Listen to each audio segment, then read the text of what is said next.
வணக்கம் நண்பர்களே. இந்த பதிவில் எதை பற்றி பார்க்க போகிறோம் அப்படின்னா, சுனிதா வில்லியம்ஸ் அதாவது விண்கலத்தில் விண்வெளிக்கு போய் ஆய்வு பண்ணுறாங்களாம். முதல்ல ஒரு விண்வெளிக்கு போகிறதுக்கு எவ்வளோ செலவாகும், என்ன ஏது, இந்த செலவு ஆகிற காசை வச்சு ஒரு கிராமம் இல்லை ஒரு குடும்பம் இவங்கெல்லாம் ஒரு தலைமுறையே கடத்திட்டு போயிடுவாங்க. அதாவது வாழ்ந்து வாழ்க்கையை முடிச்சுட்டு போயிடுவாங்க. அவ்வளோ பணங்கள் இன்னைக்கு தேவையில்லாத விஷயத்துக்கு அதிகம் செலவாகுது. கேட்டால் விண்வெளியில் போய் என்னத்தை தேடி என்னத்தை கிழிச்சிங்க கொண்டு வர போகிறாங்க. ஒரு மனிதனுடைய அத்தியாவசிய தேவைக்கு என்ன காரணம்? உண்ண உணவு, உடுத்த உடை, இருக்க இருப்பிடம். இதுதான். இதுக்கு அப்புறம் தான் எல்லாமே. புரிஞ்சுச்சிங்களா இல்லையா? இருக்கிறத விட்டுட்டு பறக்கிறதுக்கு ஆசைப்பட்டா இருக்கிறது இல்லாமல் போயிடும். இல்லை இந்த மதிவதனி வேற கடந்துக்கிட்டு கேட்டால் சுனிதா வில்லியம் நான் என்ன சொல்கிறேன், எல்லாம் விண்வெளியை பற்றி பேசுகிறவங்க எல்லாத்தையும் அடித்து வானத்துக்கு விண்வெளியில் விரட்டி விட்டுருங்க. நம்ம நிம்மதியாக வாழலாம்.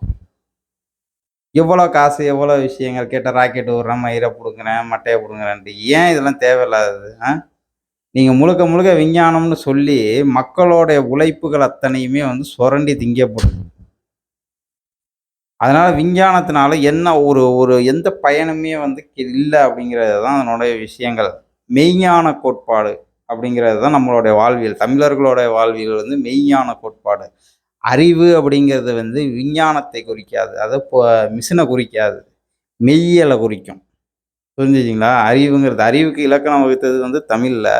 அப்போ அறிவு அப்படின்னா பிறப்பனும் பேதமை நீங்க சிறப்பனும் செம்பொருள் காண்பது அறிவு அப்படின்ட்டு. கேட்டால் சுனிதா வில்லியம்ஸ் விண்கலத்துக்கு போயிடாதுன்னா இங்கே எல்லா பிரச்சனையும் தீர்ந்துடும் அப்படிங்கிறது அவளுடைய கருத்து. கலிகாலம் கலிகாலம்பாங்க. அது படிக்கும்போது தெரில. இதெல்லாம் சுற்றுப்புற சூழல்லாம் கவனிக்கும் போது எதுக்கு இதை கலிகாலம்னு பேர் வச்சாங்கன்னு இப்போ தான் புரியுது.